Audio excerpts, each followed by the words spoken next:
ಎಲ್ಲರಿಗೂ teacher table ಚಾನೆಲ್ಗೆ ಸ್ವಾಗತ.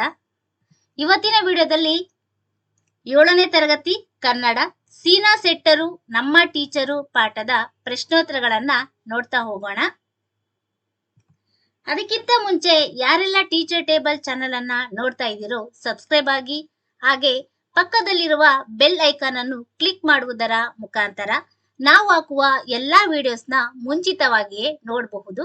ಓಕೆ, ಈಗ ಪಾಠದ ಪ್ರಶ್ನೋತ್ತರಗಳನ್ನ ನೋಡ್ತಾ ಹೋಗೋಣ.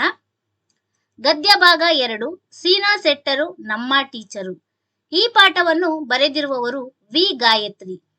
ಕೃತಿಕಾರರ ಪರಿಚಯ: ಶ್ರೀಮತಿ ವಿ ಗಾಯತ್ರಿ, ಲೇಖಕಿ, ಅನುವಾದಕಿ, ಶಿಕ್ಷಣ ಇಲಾಖೆಯ ಮಹಿಳಾ ಸಮಖ್ಯ ಮತ್ತು ನೀರಾವರಿ ಇಲಾಖೆಯ ಜಲ ಸಂವರ್ಧನೆ ಯೋಜನೆಗಳಲ್ಲಿ ಹಿರಿಯ ಅಧಿಕಾರಿಯಾಗಿ ಅನೇಕ ವರ್ಷಗಳವರೆಗೆ ಸೇವೆ ಸಲ್ಲಿಸಿದ್ದಾರೆ. ಇವರ ಪ್ರಮುಖ ಪ್ರಕಟಿತ ಕೃತಿಗಳು ತುಂಗ, ಮಕ್ಕಳ ಸೃಜನಶೀಲ ಕಲಿಕೆಯ ಸುತ್ತ, ಹೆಣೆದ ಕಾದಂಬರಿ, ತೊತ್ತೋ-ಚಾನ್ ವಿಶ್ವವಿಖ್ಯಾತ ಜಪಾನಿ ಕಾದಂಬರಿಯ ಕನ್ನಡ ಅನುವಾದ, ಕರ್ನಾಟಕದಲ್ಲಿ ಸಾವಯವ ಪರಂಪರೆಯ ಕಥನ ಭಾಗ 1 ಮತ್ತು 2, ಸಹಜ ಅಥವಾ ಸಾವಯವ ರೈತರ ಕೃಷಿ ಮತ್ತು ಬದುಕುಗಳು, ಕೇಂದ್ರ ಪರಿಸರ ಮಂತ್ರಾಲಯದ ಪರಿಸರ ಶಿಕ್ಷಣ ಕೇಂದ್ರಕ್ಕಾಗಿ ಪರಿಸರ ಶಿಕ್ಷಣದಲ್ಲಿ ಅಗತ್ಯ ಕಲಿಕೆಗಳು, ಎಳೆಯರಿಗಾಗಿ ಪರಿಸರ ಮುಂತಾದ ಮಹತ್ವದ ಕೃತಿಗಳ ಅನುವಾದ ಮತ್ತು ಸಂಪಾದನೆ. ಇವು ಶಾಲಾ ಶಿಕ್ಷಕರಿಗೆ ಓದುವ ಸಾಮಗ್ರಿಗಳಾಗಿವೆ.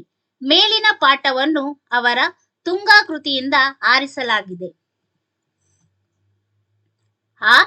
ಕೊಟ್ಟಿರುವ ಪ್ರಶ್ನೆಗಳಿಗೆ ಒಂದು ವಾಕ್ಯದಲ್ಲಿ ಉತ್ತರಿಸಿ.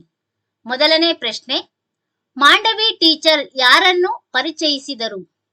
ಉತ್ತರ: ಮಾಂಡವಿ ಟೀಚರ್ ಸೀನಾ ಸೆಟ್ಟರನ್ನು ಪರಿಚಯಿಸಿದರು.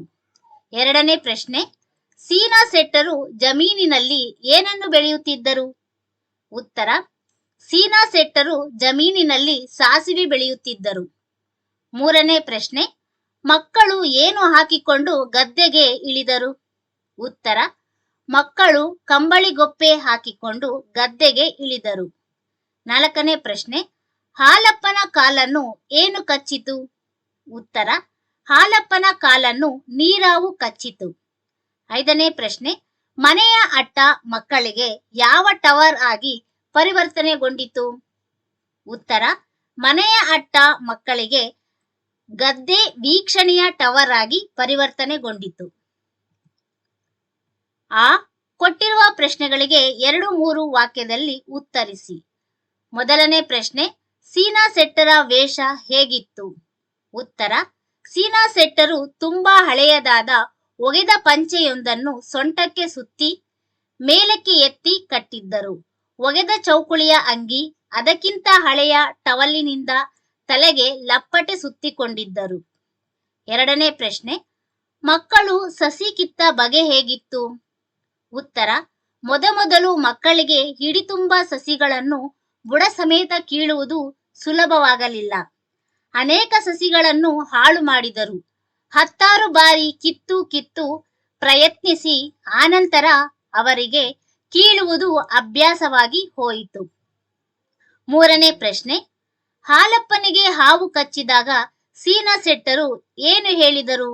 ಉತ್ತರ: ಹಾಲಪ್ಪನಿಗೆ ಹಾವು ಕಚ್ಚಿದಾಗ ಸೀನಾ ಸೆಟ್ಟರು, ಹೆದರ್ಬೇಡ ಮಗ, ಎಂತ ಆಗಲ್ಲ, ಅದು ನೀರಾವು, ವಿಷದ ಹಾವಲ್ಲ, ಒಂದು ಮೀನು ಕಚ್ಚಿದ್ರೆ ಹೆಂಗೋ ಅಷ್ಟೇ ಎಂದು ತಿಳಿ ಹೇಳಿದರು. ಈ ಕೆಳಗಿನ ಮಾತುಗಳನ್ನು ಯಾರು ಯಾರಿಗೆ ಹೇಳಿದರು ತಿಳಿಸಿ.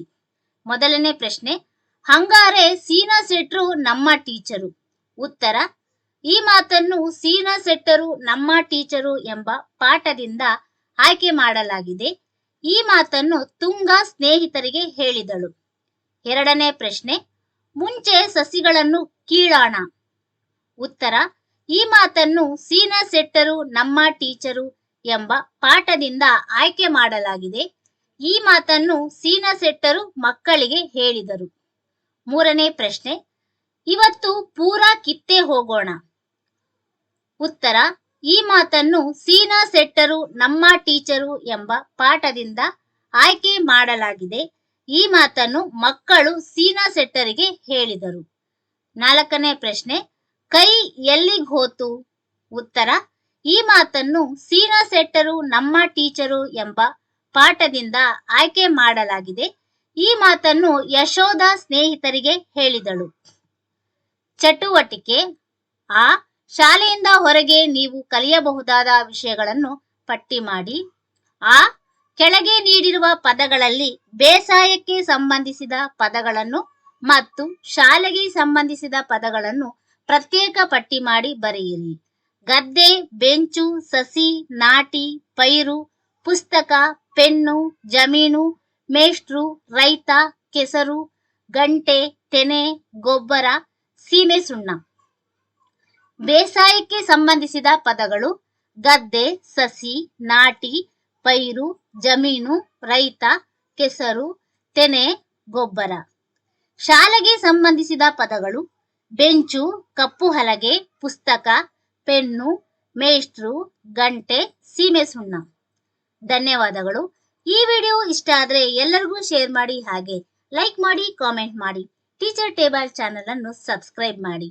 Thank you for watching.